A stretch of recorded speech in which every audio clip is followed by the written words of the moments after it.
मनु महाराज के दूसरे पुत्र हैं प्रियव्रत, और प्यारे प्रियव्रत का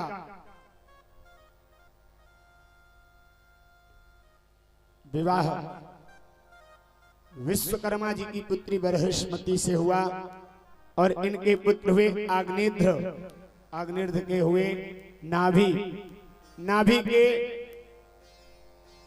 पुत्र हुए ऋषभदेव भगवान। भगवान नारायण ही मेरु देवी के गर्भ से ऋषभदेव के रूप में अवतरित हुए हैं, जिन्हें जैन धर्म के लोग अपना तीर्थंकर मानते हैं, अपना आराध्य मानते हैं।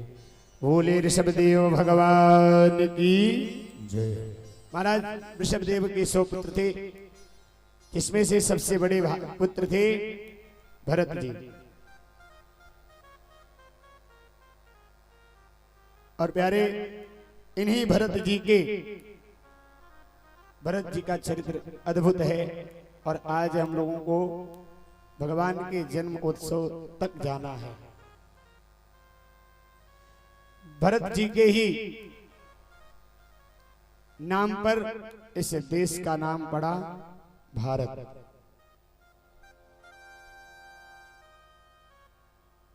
प्यारे इस देश का सबसे पहला नाम क्या है?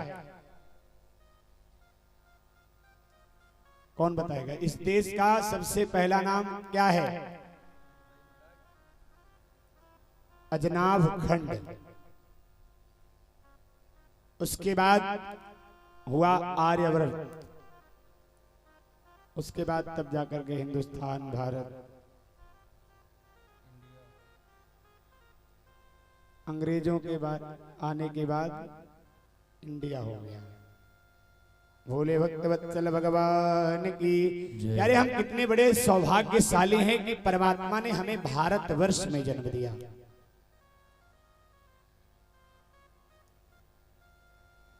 जिस भारत में परमात्मा ने अपने अनेक अवतार लिए हैं, जिस भारत में परमात्मा ने अपनी लीलाएं की हैं प्यारे, उसी भारत में भगवान ने हमें यहाँ पर जन्म दिया। तो हमारा कर्तव्य क्या होना चाहिए? अपने देश के प्रति, अपने धर्म के प्रति। प्यारे कल आप लोगों ने कथा में सुना होगा कि भीष्म पितामह जी युधिष्ठिर आदि पांडवों को राष्ट्र धर्म, राजधर्म, स्त्री धर्म का ज्ञान दिए। अरे हम और आपको भी अपने राष्ट्र के प्रति सदैव समर्पित रहना चाहिए।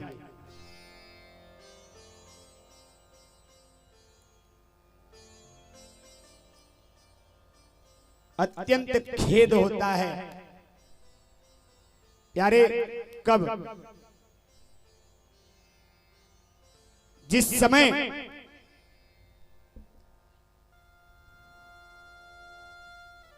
कोई भारत का ही होकर के और भारत का नहीं किसी अन्य देश का गुणगान गाता है, खाता है भारत का और गाता किसी और का है। और प्यारे जब 26 जनवरी आएगा, जब 15 अगस्त आएगा, तो रोड पर जितनी गाड़ियां दिखेंगी हर गाड़ियों पर आपको तिरंगा का झंडा दिखाई देगा। हर घर पे तिरंगा का झंडा दिखाई देगा। 15 अगस्त आएगा प्यारे, हर घर पर हर गाड़ी पर तिरंगे का झंडा दिखाई देगा। लेकिन ठीक दूसरे दिन वही तिरंगे का झंडा प्यारे किसी नाली के किनारे पड़ा होगा, कोई उठाने तक नहीं जाता है। राष्ट्र के प्रति समर्पित रहो।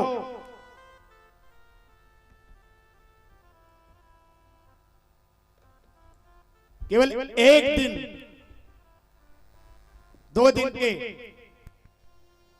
झंडा लगा लेने से आप बहुत बड़े राष्ट्र धर्म के परिपालक नहीं हो जाओगे। यारे अपने राष्ट्र के प्रति समर्पित रहो। हर माँ बाप को चाहिए कि अगर मेरे घर में एक से दूसरा पुत्र है तो मेरा एक पुत्र चला जाए राष्ट्र के लिए, कोई शोक नहीं होना चाहिए।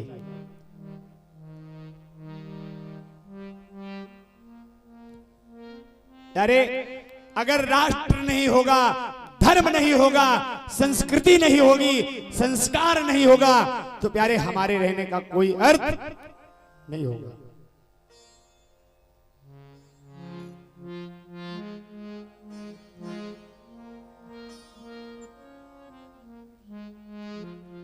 प्यारे हम कितने बड़े सौभाग्यशाली हैं। प्यारे इस देश के लिए कितने बड़े बड़े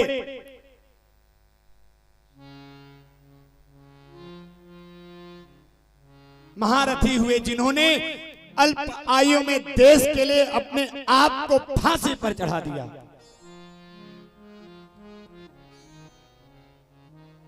प्यारे केवल एक दिन के जयकारे से, एक दिन के नारा लगाने से भगत सिंह अमर रहे, सुभाष चंद्र बोस अमर रहे, उसके बाद कहां रहे कोई पता नहीं।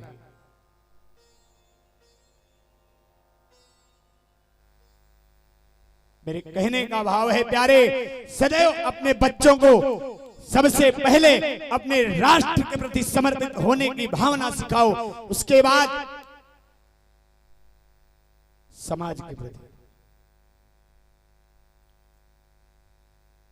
अरे अगर मानव जीवन को सार्थक बनाना है, भगवान ने इतना सुंदर सा तन दिया है, मन दिया है, प्यारे हर एक चीज परमात्मा ने दे दिया है। सुनने की शक्ति के लिए प्यारे भगवान ने 2 कान दे दिए हैं, देखने के लिए 2 आंख दे दिए हैं, कुछ करने के लिए प्यारे हाथ पांव दे दिए हैं। लेकिन अगर फिर भी हम अपने धर्म के प्रति, हम अपने राष्ट्र के प्रति, हम अपने संस्कृति के प्रति, हम अपने संस्कार के प्रति अगर कुछ नहीं कर पाए प्यारे, तो फिर यहां पर आकर के चले जाने से आपकी मानवता का कोई मतलब नहीं रहेगा, मनुष्य जीवन का कोई मतलब नहीं रहेगा। फिर तो हमने कल बताया, फिर तो मनुष्य होकर के पशु के समान लोग कृत्य कर रहे हैं। प्यारे अपने बच्चों को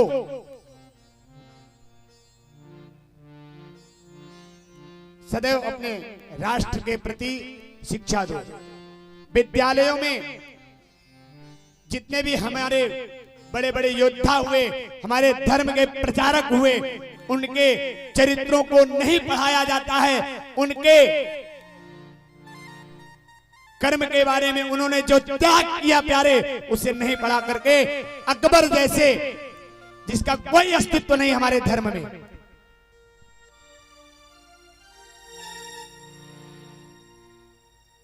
प्यारे औरंगजेब जैसे आतताइयों के बारे में हमारे बच्चों को शिक्षा दी जा रही है। तो हमारे बच्चों के अंदर में अपने धर्म के प्रति, अपने संस्कृति के प्रति, अपने संस्कार के प्रति एक सच्ची भावना कहां से आ पाएगा। प्यारे तुमने सीख नहीं सीखी गुरु नानक की साखी से, तुमने सीख नहीं सीखी गुरु नानक की साखी से, शायद तुम अभी अपरिचित हो कर्मवती की राखी से, और तुमने जाकर नहीं देखा है जलियांवाले बागों को, तुमने जाकर नहीं देखा सिंदूर पुछी उन बागों को, तुमने जाकर नहीं देखा प्यारे खाली मां की गोद को। प्यारे गुरु शिरोमणि गोविंद सिंह के, गुरु शिरोमणि गोविंद सिंह के बंदे से अगर पूछा होता तो कभी न कहते तुम, तो कभी न कहते तुम केवल महल मकान हमारा है, बरबस तुमको कहना पड़ता ये हिंदुस्तान हमारा है, ये हिंदुस्तान हमारा है, ये हिंदुस्तान हमारा है। यारे हम कितने बड़े सौभाग्यशाली हैं कि परमात्मा ने हमें इस सुंदर से भारतवर्ष में जन्म दिया। तो हमारा भी कुछ कर्तव्य होता है। प्यारे, हमारे यहाँ भारत केवल भारत नहीं कहा जाता, भारत माता कहा जाता है। प्यारे, हर पुत्र का, हर पुत्री का कर्तव्य क्या है कि वो अपने माता को हमेशा दुखी देखे। आप बताइए, कोई अपने माँ बाप को दुखी देखना चाहता है? फिर क्यों प्यारे हम लोग भारत माता को ऐसे आतताइयों से पीड़ित होते हुए देख रहे हैं? अगर भारतवर्ष को प्यारे सदैव के लिए और भी अग्रसर करना है, उत्थान की ओर ले जाना है, प्यारे अगर भारत को हिंदू राष्ट्र घोषित करवाना है तो अपने बच्चों के अंदर में सत्य सनातन धर्म का संचार करना प्रारंभ कर दो। ये हिंदुस्तान हिंदू राष्ट्र घोषित होने में लेस मात्र भी समय नहीं लगेगा। कौन कौन चाहता है कि भारत हिंदू राष्ट्र घोषित हो जाए? एकदम हृदय से बताइएगा, कौन कौन चाहता है कि हिंदुस्तान हिंदू राष्ट्र घोषित हो जाए? अगर चाहते हो प्यारे तो चाहने से कुछ नहीं होगा। जब आप अपने बच्चों के हृदय में सनातन धर्म के प्रति और राष्ट्र धर्म के प्रति एक उत्तेजना, एक उमंग, एक उल्लास जागृत करोगे, तब जाकर के आप उसका फल प्राप्त करोगे।